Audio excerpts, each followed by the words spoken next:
All right, everyone, welcome to the second day of NDI November, our sixth annual NDI November.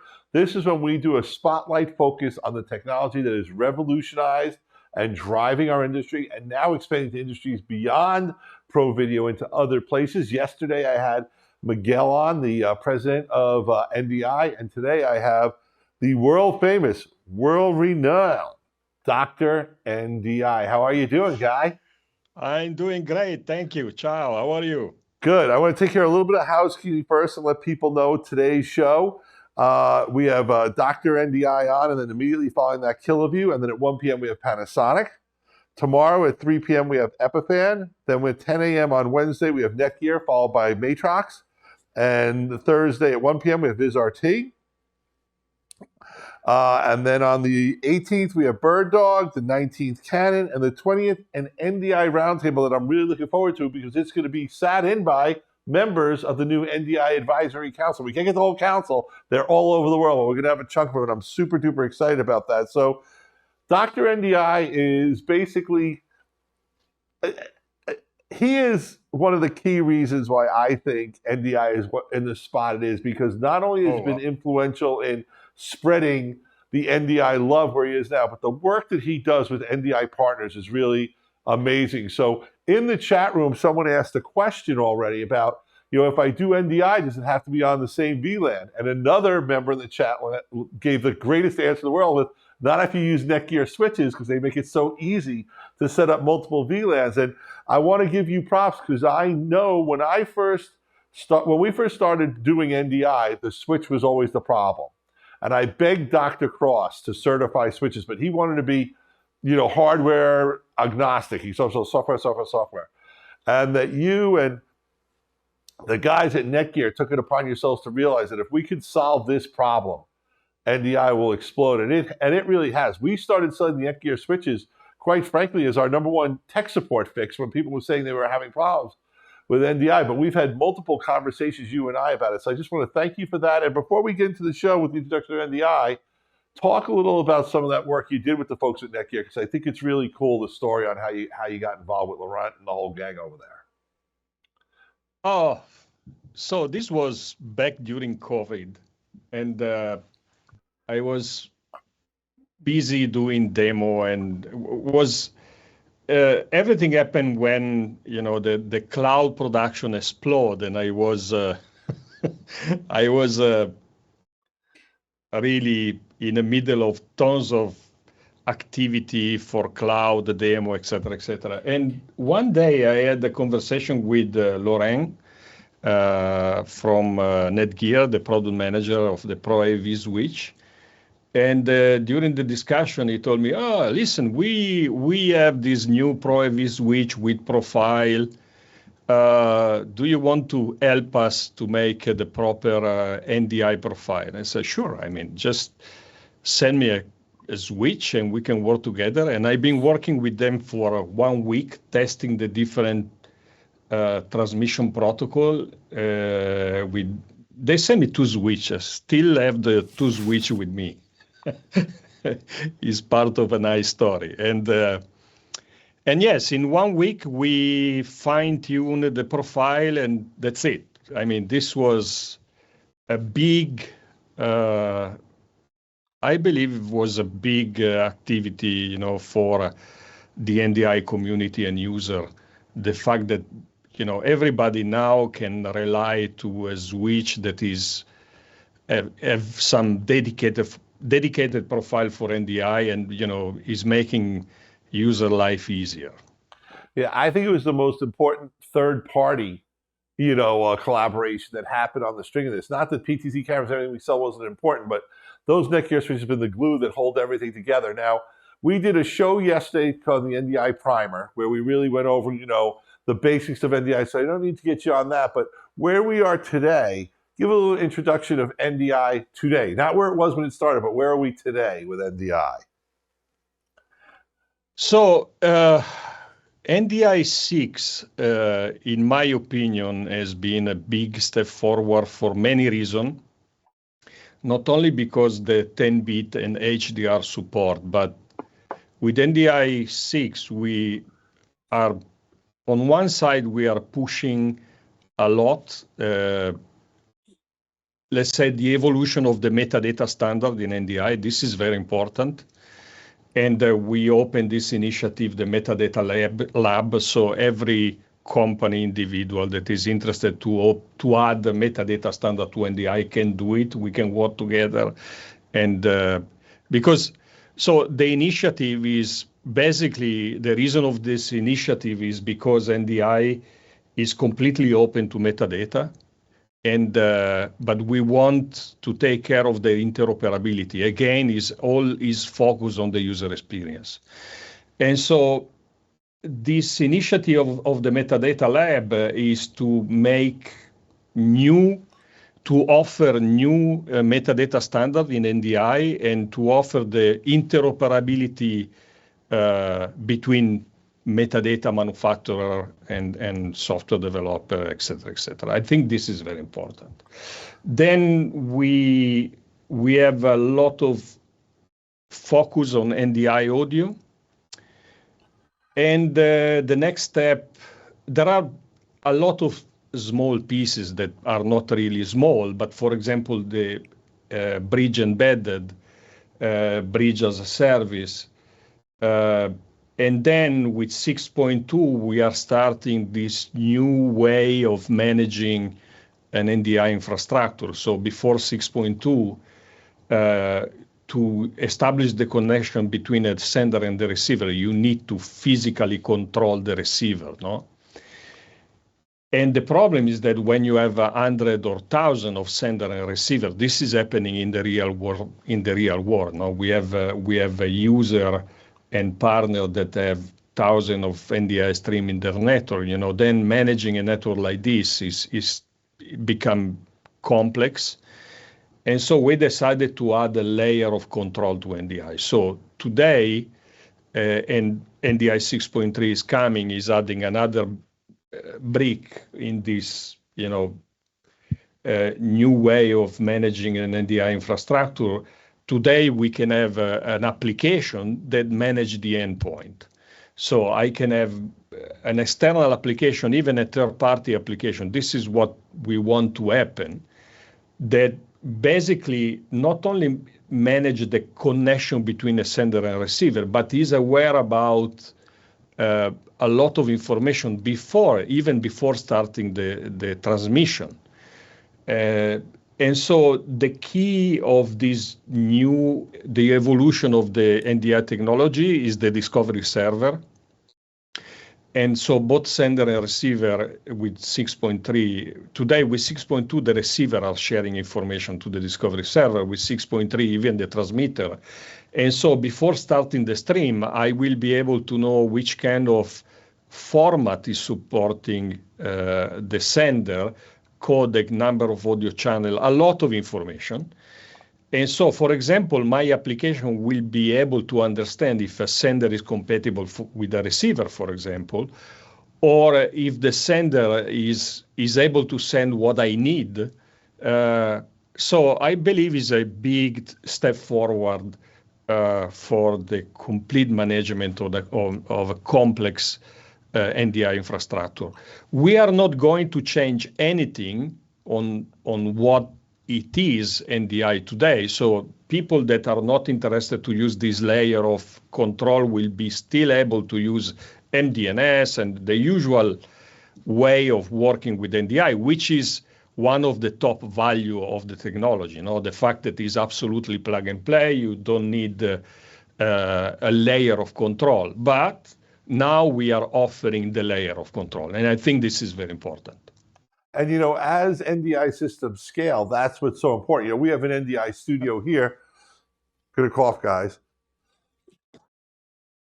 So, it's not really that complex for us. We have the NDI switch. It's 4 or 5 cameras, depending on our setup. It's the laptop coming in. But when you're getting into multiple studios being tied together or multiple endpoints that could be within the same facility, the same network, or bridging across the world, this becomes really, really a complex solution. I think a lot of people have heard of like the standards of 2110 and some other things that are coming. And I think this is a necessary growth that NDI has to make, especially if it wants to play in that playground where that is such a defined standard of where it has to be. And we talk about this a lot. We were talking about before, 2110's a real cool technology that's coming and it's here, but it's really for the highest end of broadcast. It requires a lot more overhead, a lot more IT specifications, and a lot more bandwidth in general. But one of the things that you guys are doing is you're working on the full bandwidth and HDX, and I think what we get lost in the weeds a little bit of that. Can you spend a few moments to just explain the difference between NDI high bandwidth and NDI HX? Oh, yeah. And then I have a follow-up question for you based on our friends Kiloview and what they're doing with you guys in 6.3. Yeah. So we have, let's say, two.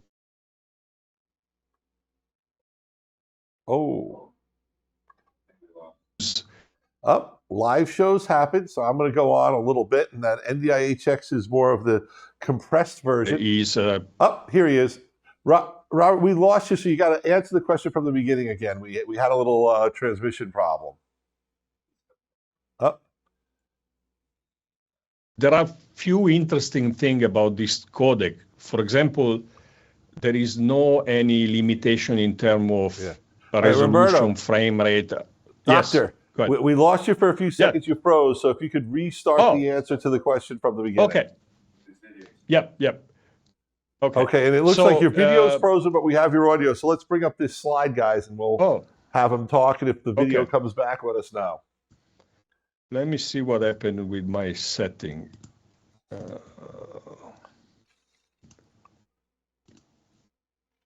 One second. So it's live and stuff happens, and he's coming to us from a remote location. So we're trying to see. He's trying to fix it on his end to see what's up. I apologize for this, folks. Welcome to the world of live. This is what happens sometimes. Hello. It's not coming. We can hear you. Okay. So why don't I just drive the deck and you'll answer the questions? Okay, yes. So NDI high bandwidth versus HX. Right. So we have two flavors in NDI. SpeedHQ is our own codec and is used in the, let's say, in the flavor that we usually we call NDI high bandwidth. SpeedHQ is our proprietary codec, is based on MPEG-2, is an evolution of the MPEG-2 codec, is iframe only. And there are a few things on this codec that make NDI quite unique. First, we have the embedded alpha channel support. Today is 10-bit, we support HDR. And we don't have any limitation in terms of resolution and frame rate and aspect ratio. So with NDI and NDI high bandwidth, we can output any kind of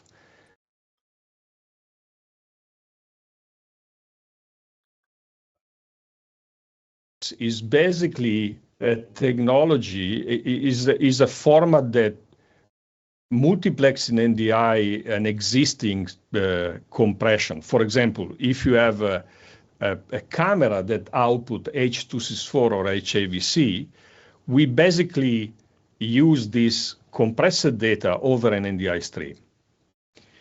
The advantage of that is very important because with NDI HX, we speed up the time to market to many cameras, because developing from scratch an hardware based on SpeedHQ with FPGA is taking quite a lot of time and complexity and knowledge, because there are many cameras out there that already support H.264 or HAVC. Integrating this in NDI is really easy now with the SDK. And the other interesting thing with NDI HX is that we offer the same user experience, the same way of connecting device, is zero configuration. So there is no real difference for the end user. So I know with the NDI, full NDI, you're working on a project with Kiloview that Can you talk about that? That's going to be in version 6.3, but that's adding a whole nother level of NDI full bandwidth. So talk about that, because I know like in the sports world, while HX is very, very low latency, it's not low enough for the sports guys. Yep. So this is quite interesting. We are cooperating with KiloView, and our R&D, Charles, our director of technology is the super expert in FPGA implementation, is working with KiloView. And there is this cooperation to define a new way of using a new format, a new SpeedHQ format that basically reduce the latency. I don't have yet the final number, but what we have seen today, even during trade show, KiloView was showing some point-to-point transmission. The latency is quite impressive. Yeah, we're really excited about that. Then let's talk a little bit about NDI over WAN, taking NDI out of the local network and making it, broader, where it can stretch, to another building, to another city, to another state, to another country across the globe. So talk about NDI over WAN a little bit. Yeah, I mean, this has been a project, the NDI Bridge has been a project that took, I would say, 2 years. R&D has been super busy developing this technology. And the way they did it is extremely interesting. So with NDI Bridge, basically, we create a sort of VPN between two or three or four, multiple remote location. It's not only point-to-point, but it's point-to-multipoint, okay? So once the application establishes this connection between 2 point or multiple point, then the user have exactly the same user experience as working in a local area network. So you discover all the remote device, all the remote NDI stream, and on the other side, is bidirectional. So the other side discover all my local NDI stream. And so for the user, it's completely transparent. And so it's not only, again, a point-to-point, but is really moving the same user experience that we have in a local area network in a wide area network. And so it's extremely easy to use. It's very efficient. The latency is extremely low. And the fact that we can transport to multiple streams in this VPN is a big advantage. On top of this, we offer the full user experience with NDI. So if your source is fill and key, camera, say. Right, or PTZ camera. So you have the PTZ control, you can have the KVM control, you have alpha channel, you can send multi-channel audio, MIDI over NDI.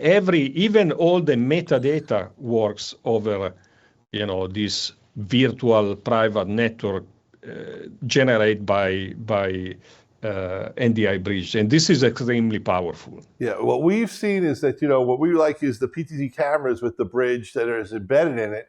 I can set up that PTZ camera, ship it to a customer anywhere in the world.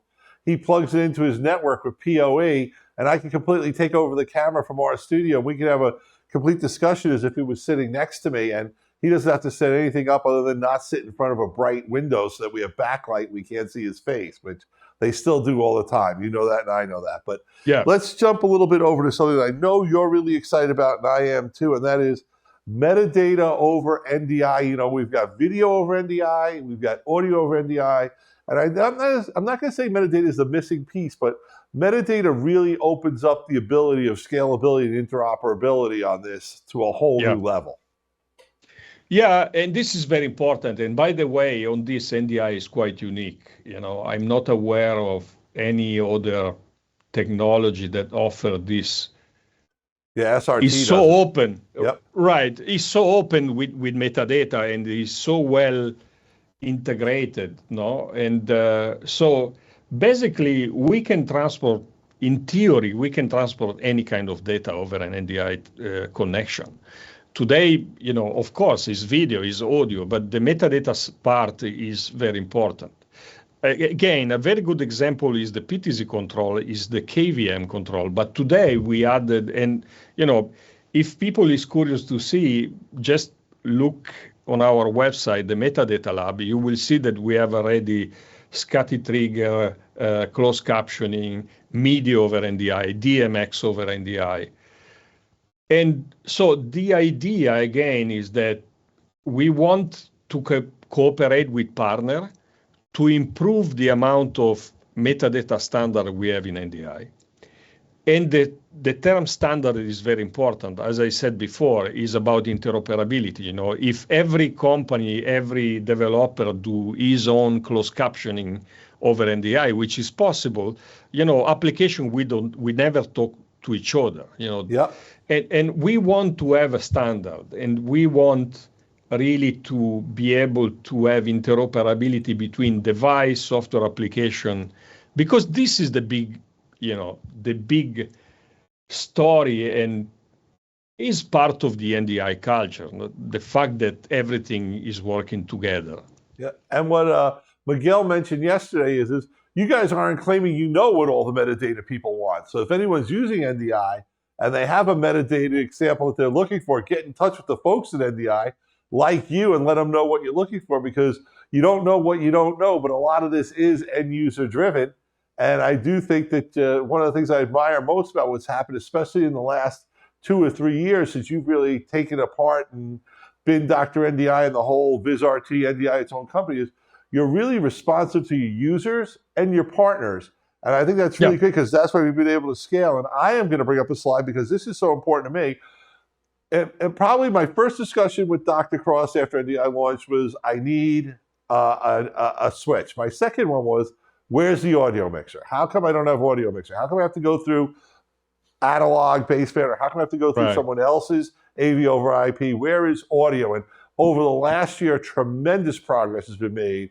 NDI for audio, VizRT came out with their Audio Connect box. I believe Mackie added NDI to one of their mixers, and the guys at Llama actually have an NDI-based mixer. So talk about where that audio is going, because I think it's so important. And I'm not going to say it's overlooked, but I am going to say it's overdue. So let us know where we are and what's coming.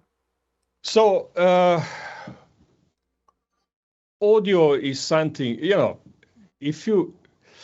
audio is very important, because imagine that if you lose the audio, and this call is a very good example. We lost the video, but we can still making the show, no? Yep. The reverse is a disaster.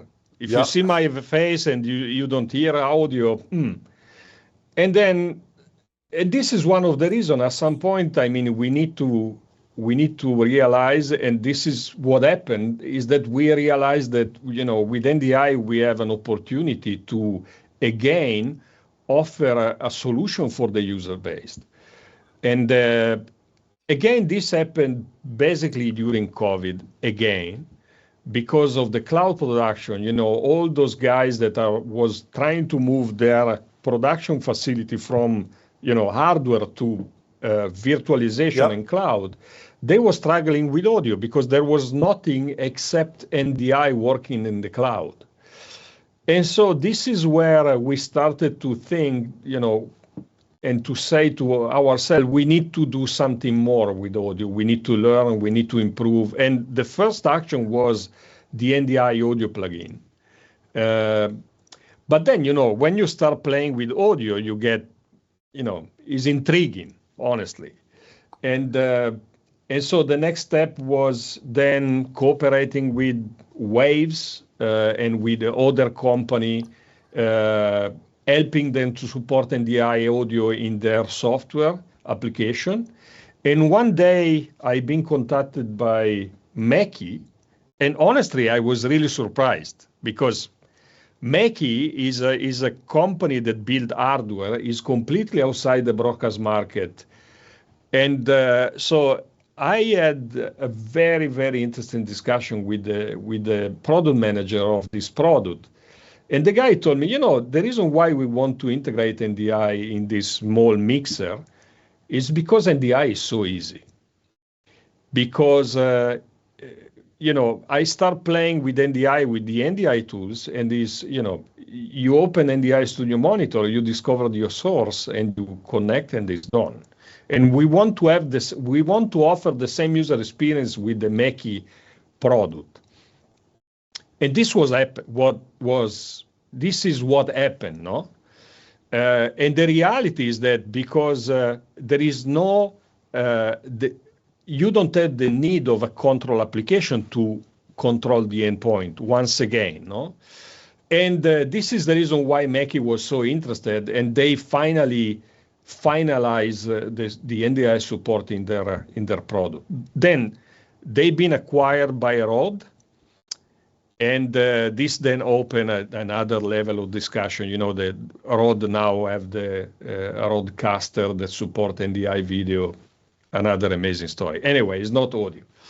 I think the Rodecaster going NDI and that is a bigger story than you realize, because I think that's what's being used by the individual YouTuber, influencer, TikToker, and it's a very, very broad product, and I'm really excited that you guys are going down there. I don't think it's an official product yet, but we kind of talked it. We're going in that direction. We're excited about it. It's shipping. It's shipping already. So I don't want to get anyone in trouble. I always worry about stuff like that. No. We was demoing. I was demoing Rodecaster at IBC. So cool. It's shipping.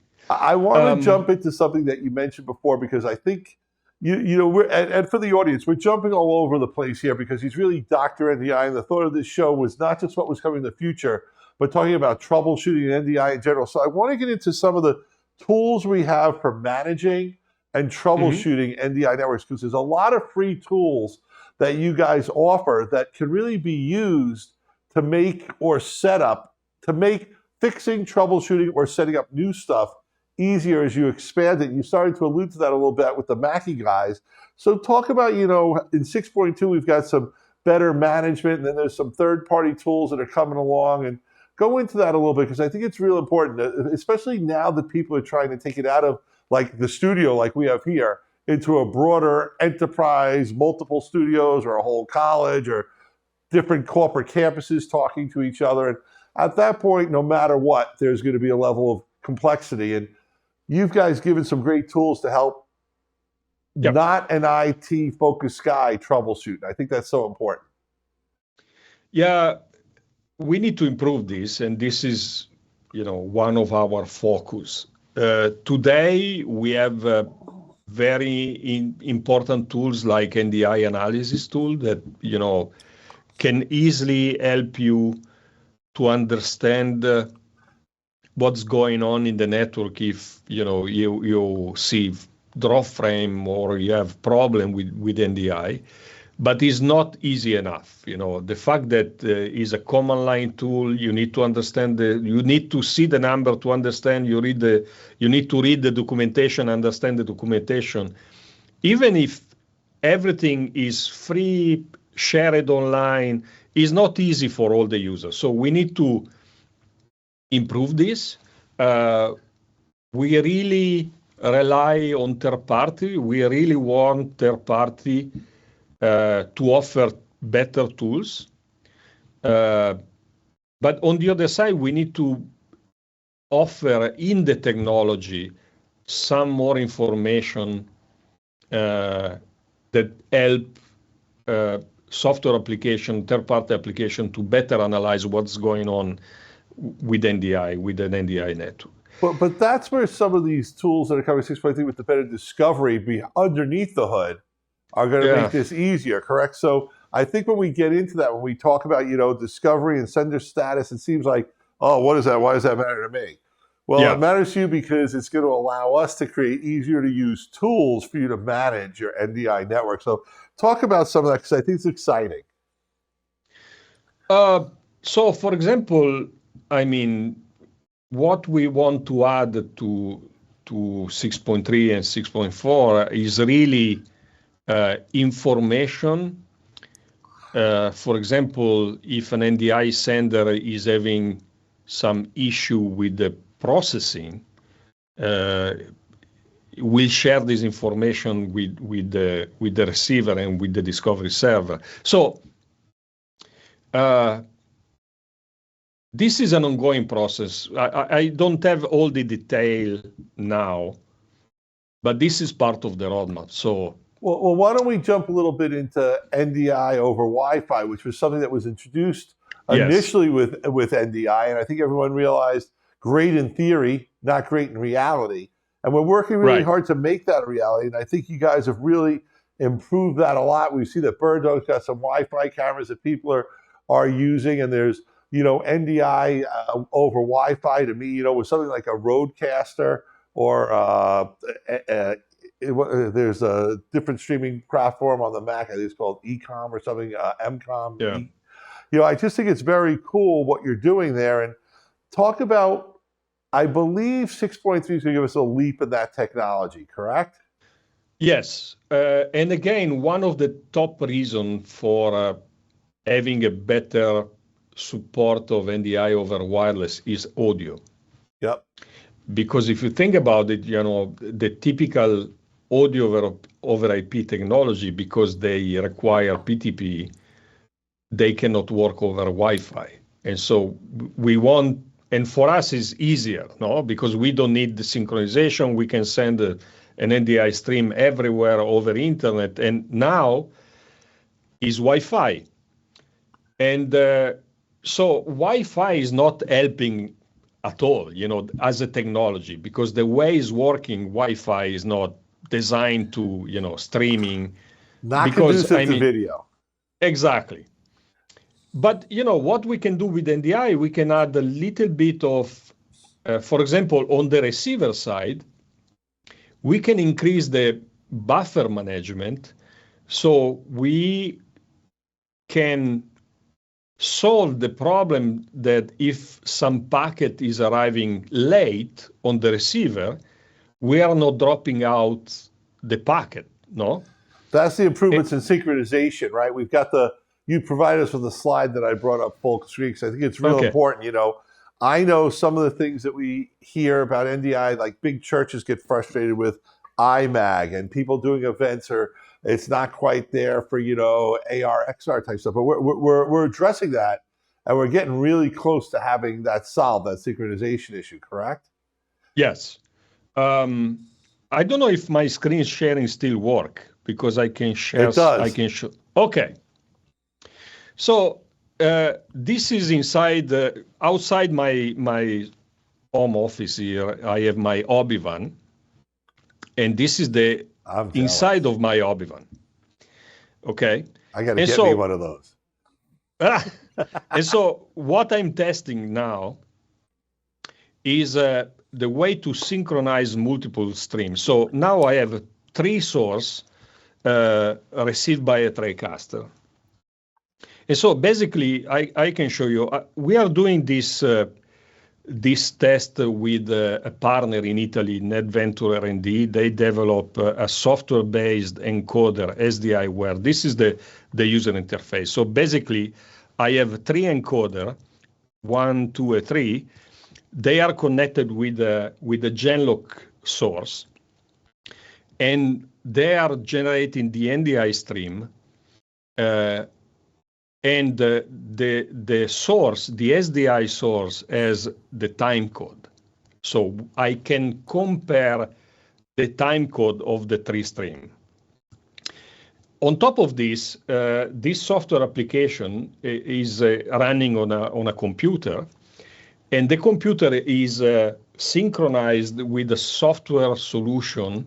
Grayware is a company in US that by software synchronize all my computer in my Obi-Wan and the small computer where I run SDIware with PTP. So I have my GPS antenna, I have the server, all my computer all the computer clock are synchronized with PTP, and is a software solution. So I don't need any dedicated hardware to do that, okay? So every camera, I can show you camera 1, 2, and 9. They are shooting this tool because I want to, and you can see the time code here, okay?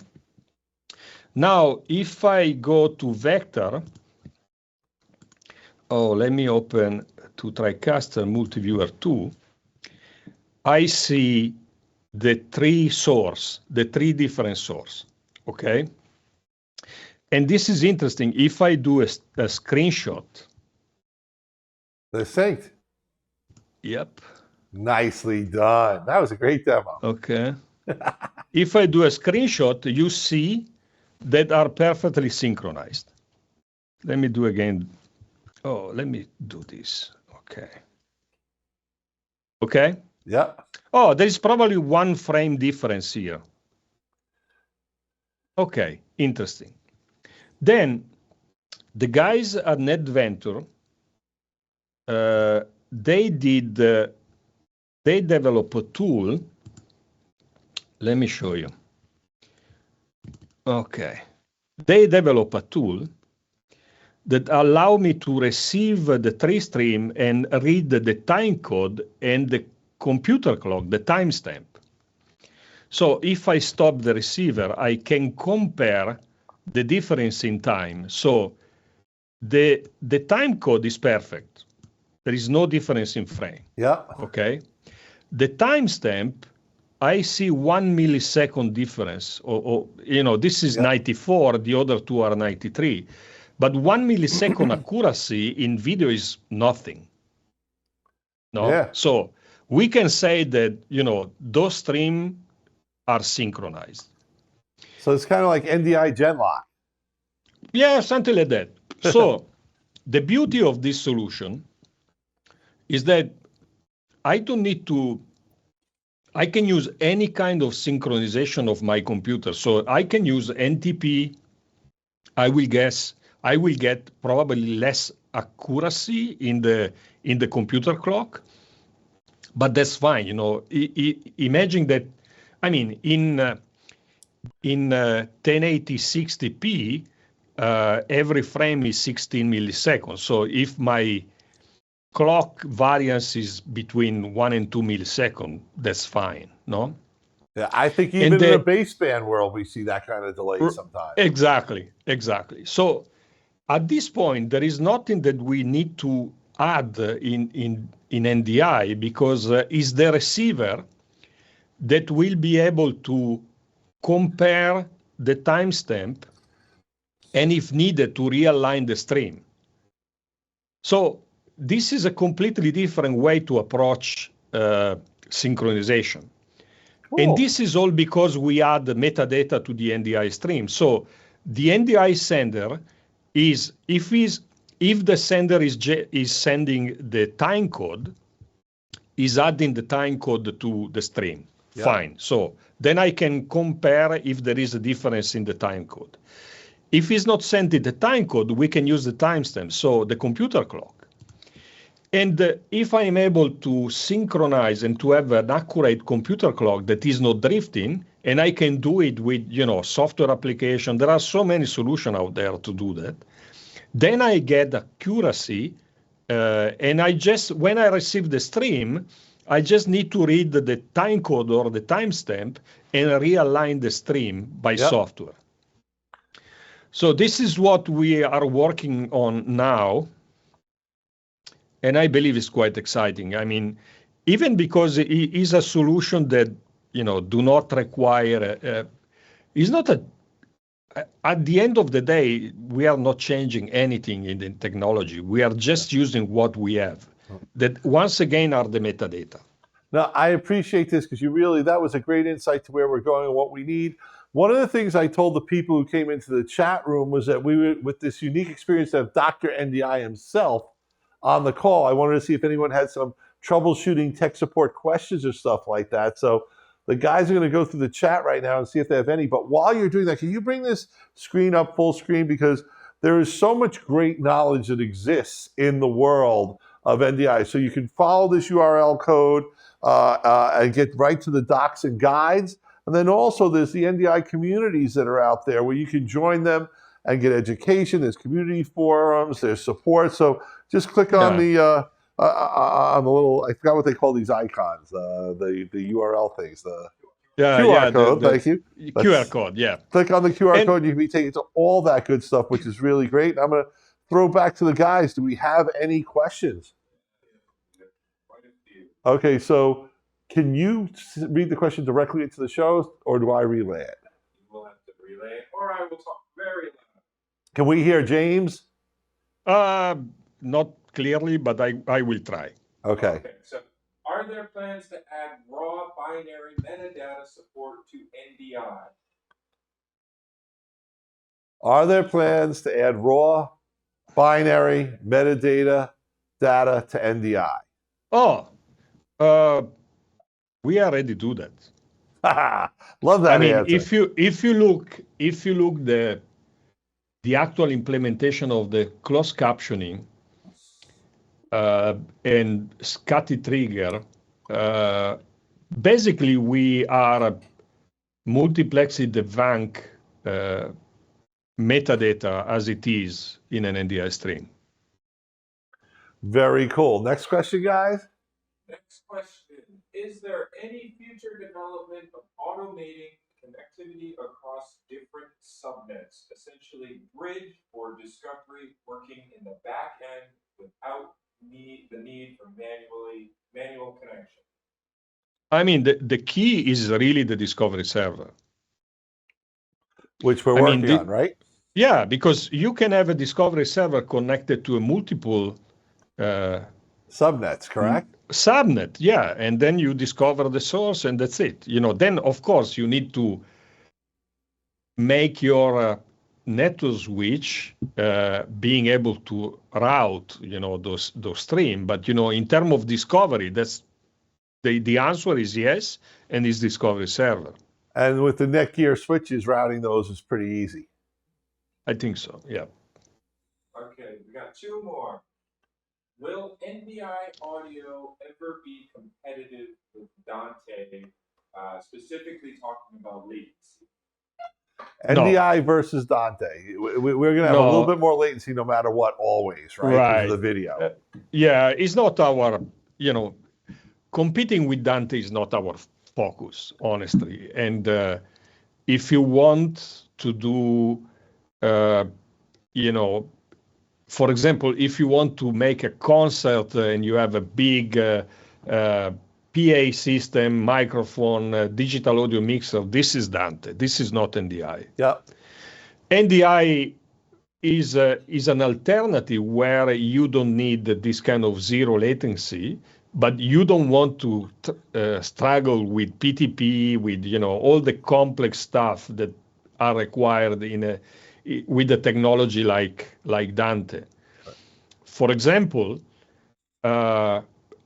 intercom. There are so many use cases where zero latency and perfect synchronization is not needed with audio, and this is one of the reasons why NDI have a big potential in audio, because it's super simple compared to other technology. I think a good example is like our studio. We don't need zero. NDI is more than fine. If you're a small house of worship, it's more than fine. If you're trying to do, like you said, a sporting event with speakers all over the field or the Taylor Swift concert or some other event space or theater or production on Broadway, you need Dante for that. Dante's really the best because they focus on just zero latency audio from the ground up. We're just adding audio for those people who don't need that level of complexity. The thing I want to stress is with the proper switch, Dante and NDI will play very nicely on the same network. And there is some interoperability. We could bring Dante in a TriCaster example or something like that. But the cool thing about NDI audio is when you don't need all that overkill on audio, you can still have the AV over IP and all in one system and solution with one set of routing. So I think it's for those simple audio solutions that just want AV over IP for your audio, NDI audio is a great choice. And that's many or most of the people who are probably watching the show. But when you have real sophisticated audio where it's syncing multiple instruments and things like that, and echoes and effects and stuff like that, well, that's Dante's world and Dante's playground, and we're happy to let them have it, right, Doc? Yeah, and the reality is that, to give you an example, a real world example is 2 years that I'm involved in a production is the International Junior Grand Prix of Figure Skating. Is 2 months of live production, 7-week, 140 hour of live production, and everything is based on NDI and NDI audio. That's it. Awesome. Even the commentary system is using NDI audio. Cool. Any other questions, guys? Okay, so we have two more. One just came in. So first is, can you elaborate on sending out a configured PTZ for remote connection bridge? Yeah, the bridge embedded in a PTZ camera. Right. Yeah. I mean, we have some partners that already developed this solution with their camera. I believe it's very exciting. Once again, because it's offering the full user experience, so you are able to completely manage a camera on the other side of the world, just running NDI bridge. You see the source, you manage the camera, and that's it. I think it's amazing. Now, I would correct me if I'm oversimplifying, but basically what you do is you set up the camera in your own system. You get it all set up with the bridge where it's talking to your TriCaster or whatever you're doing, and then you unplug it, pack it up, and send it wherever in the world is, and the home TriCaster knows how to go ping and find that camera when it fires up. Not that easy. So you need to have an NDI bridge host somewhere. Correct, yes. And then it's done. You plug the camera somewhere else. The camera is pre-configured to be connected with your bridge host, and then you open TriCaster, you see the source, and that's it. Right. So I have a laptop or a PC running bridge. It configures with the camera. Then I send the camera anywhere in the world. The computer finding bridge will find it, and then it'll send it via NDI to my TriCaster or whatever mixer I want to use. But it's I believe the VizRT cameras have it. I know that embedded bridge is it Canon who did it? Oh, I don't remember. I think honestly, we're going to go follow up on that and figure that out. What's the next question we have? Last question. I have 48 channels of AES67. Can I move this over NDI bridge, or should I use Dante Connect? Oh, so there's a little bit of confusion. If you want to transport multi-channel audio over internet, you cannot do it with Dante or AES67. With Dante today, it's possible with Dante Connect. I don't know exactly how the product works, but if I'm not wrong, is from ground to cloud. I don't think you can do point-to-point over internet, but I don't know the product, so I don't want to give offer a misinformation. With NDI, you can transport multi-channel audio, but you need to let's say you need to have a gateway between Dante and NDI and vice versa. The answer is we could do it, but it's pretty complicated. And right now, the best way really is Dante Connect for that particular case, because the guy's doing it. I mean, if they are using Dante, yes, but depend on how complex it is to set up Dante Connect. The other very, very interesting solution today, and it's quite easy, you download NDI free audio from the NDI website. And with NDI free audio, you can transcode on the fly, a multi-channel Dante stream into a multi-channel NDI stream, and then transport over internet. Awesome. I thank you much. I know we have gone way over the time limit that the guys had given me, and I think the folks at Killaview, we've got to get them on. So I want to thank you very much for being on the show, Roberto. Thank you. I'm sorry that the video is no longer working. That's okay. We got it done. And guys, we want to bring the schedule up for the rest of the show while we then ping in. And I think what's going to come back is Killaview. And so thank you, everyone who tuned in. And thank you, Roberto. And NDI November. Keep watching. Here's the schedule, guys. Thanks for using and supporting NDI to all of you. Thank you. Bye. Bye.